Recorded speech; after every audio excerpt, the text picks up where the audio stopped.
Now we have Lillian, a software engineer mostly interested in data, automation, and testing frameworks. I think we all struggled with edge cases when testing our programs. Often you don't know what edge cases to consider even. Like you could build a small program for let's say a game and you perhaps there's an edge case you don't know about or an edge case which comes in the future.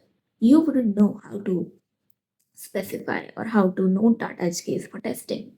And then in later phases, when that edge case appears, it causes a problem for your program. So today, Lillian will be talking about property-based testing, how to enhance your test with it, and discuss the approach to ensure that your program doesn't run into these edge cases. Over to you, Lillian. Thank you. Hi, I'm Lillian. This is Enhance Your Test with Property-Based Testing. Before we go into property-based testing, let's start with an example and see how we might typically approach writing tests for it. Then we'll see how we can approach the same problem by using property-based testing.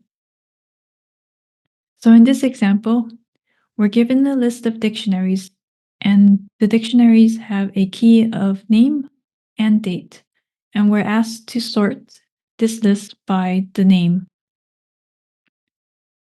So we implement a function, we call it sort by name. It's basically a wrapper around Python's built-in sorted function. And for the sorted function, we pass in a lambda function for the key parameter to tell it to look into the name field for our dictionaries. When we write a test for this, we might write something like this. So the data, we define the data, the input data. In this example, we have two elements in our input data. We have one for a user named Bob, and their date is December 2nd. And the second element is for a user named Alice, and their date is December 1st. And then we define the expected result. We expect that Alice will show up first in the list, and then Bob will show up second because A comes before B. So we call sort by name on the input data. We get the result of that, and we compare it to the expected result. This is very typical for writing example-based tests. Now let's say we introduce a bug into our program. Instead of sorting by the name, we sort by the date key. So if we look at our test again, you'll notice that this test case won't be able to catch the bug because regardless of whether we sort by the name or sort by the date, the result will be the same. So we see here, Alice comes before Bob, A comes before B, and then also December 1st comes before December 2nd. So we won't be able to catch the bug with this test case. You might be thinking, let's add another test case. So that's exactly what we're going to do. So we're adding another test case, and this time, instead of December 2nd for Bob, we're changing the date to be December 1st. And then for Alice, instead of December 1st, we're changing the date to be December 2nd. So now we still expect that Alice comes before Bob because we're expecting a correct implementation to be sorting by the name. However, because we have an incorrect implementation, it will actually sort by the date, and it will actually put Bob before Alice, since December 1st comes before December 2nd. So let's switch over to the code to see that. Here we have the code, and then I'm going to introduce the bug. And we have our tests. We have both of our tests in here. I'm just going to run it. And there we go. We see the first test passed, and then the second test failed.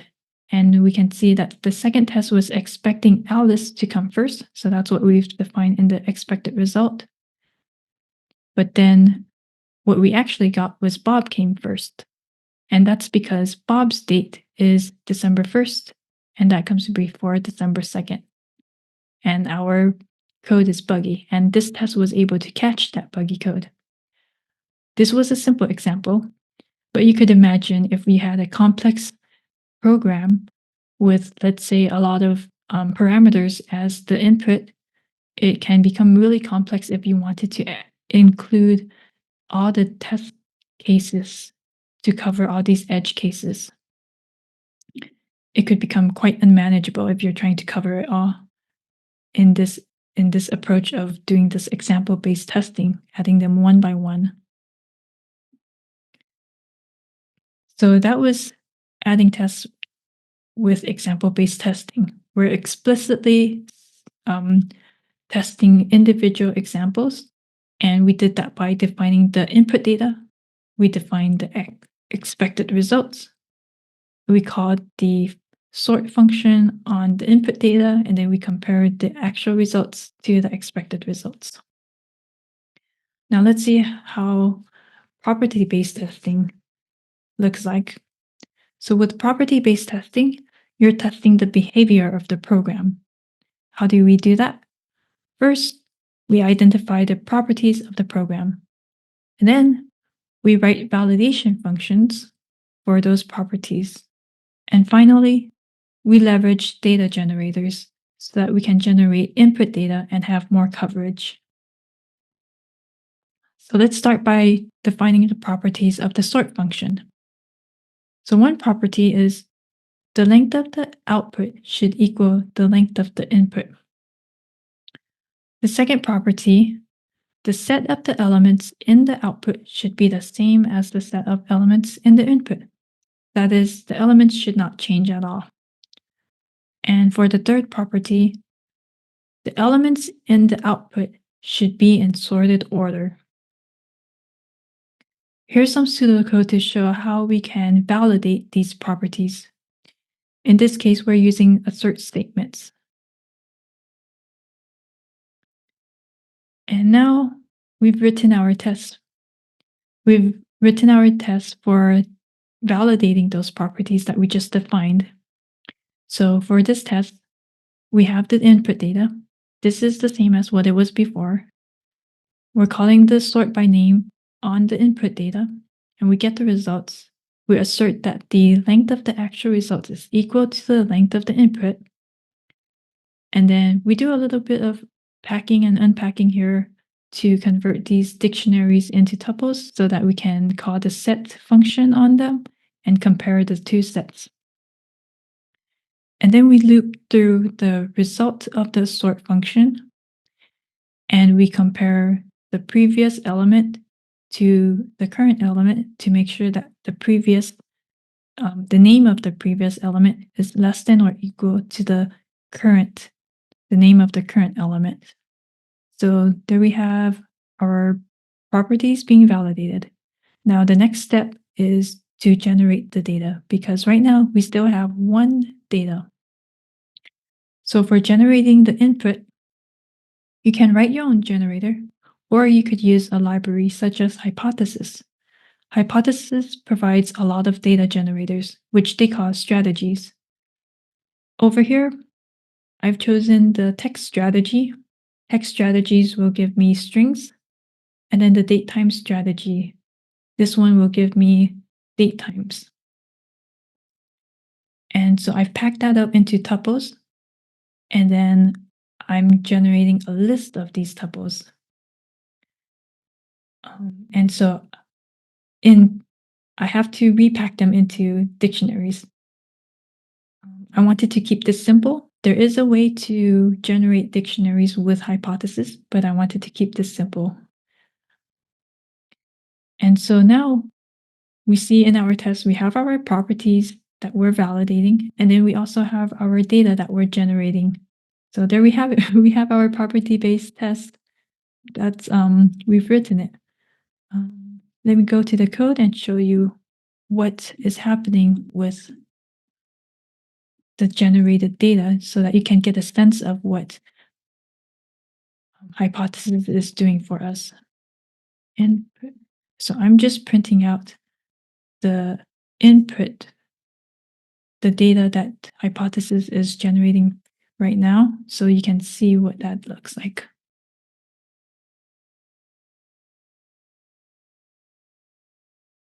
Okay, so it shows us a lot of data. So Hypothesis generated a lot of data for us. I think it generated 100 by default. And if you take a look here, you'll see it generated some really interesting edge cases. So for example, it generated the empty list, which is something I haven't thought about. And then it generated the empty string for the name field as well. And it generated a lot of strings with some characters that I would never have imagined. And then the dates. In this one, I've already specified the bounds for the dates. So all the values that are generated will be within those bounds. All right, so let's restore this test function and let's run it. Remember that we still have the bug in our implementation. So the power of property-based testing is that you're generating a lot of data, and there's a really good chance that one of those data will be able to catch any bug that you have in your code. So we just ran that, and we found that there was a bug. There was an input that failed the test. And when we look at the input, we see that it's saying the string 0 is being sorted before the empty string. Why is that? Well, we look at our implementation and it's actually sorting by the date. So when we look at the date, we could see that this element here is December 1st, 2020, and it's being sorted before December 1st, 2020, and I believe that's 1 microsecond. So it's able to catch these kinds of bugs.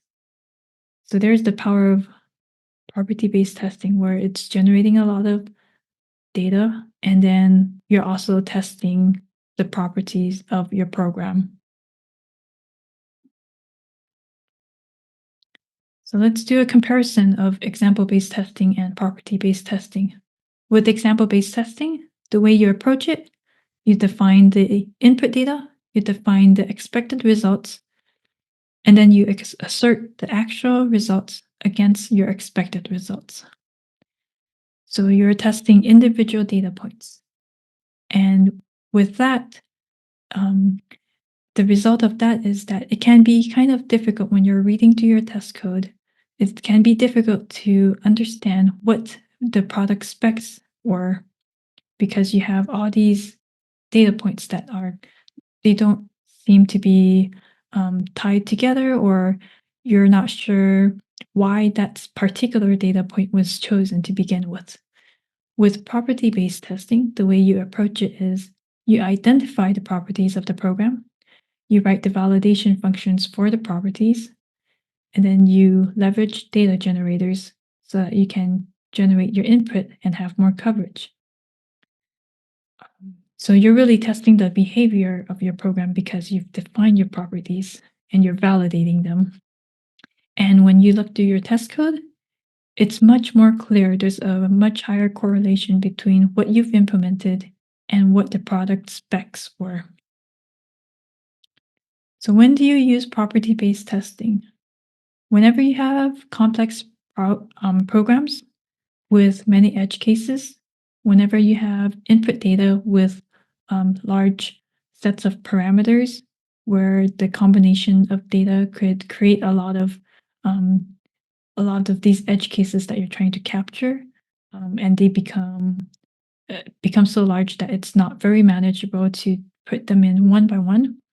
It's a really good use case. And property-based testing is not meant to replace example-based testing. It's meant to go hand in hand with it. When do you not want to use property-based testing? So if you have a simple program that has very few and very well-known edge cases, you should go ahead and implement that, hard code that in as example-based tests. You don't want to be generating a lot of data if it's not necessary. So here are some real examples where I've encountered some bugs and I was able to catch them with property-based testing. I've caught a bad regular expression pattern that was used for a slug field. I was able to catch some mistakes in a custom implementation of a nose first, nose last sort function. I was able to check overlaps for some data segments where I had to generate a lot of the data. I was able to catch some incorrect ordering field that was set for one of the Django API views. And I was able to catch some time zone edge cases, which a lot of the times I'll forget about the time zone differences. Here's a list of some of the references that I read up to learn about property-based testing. And I hope you learned a lot from this talk. This is just the tip of the iceberg of property-based testing. I haven't gotten to dive into more details, but I hope this helps you with your test writing. Thank you. Thanks a lot for the wonderful session, Lillian. I'm sure some of us, especially me, will be applying those techniques for test cases in our programming today. With this, we conclude this session, and I will be taking my leave as your MC for today. Thank you.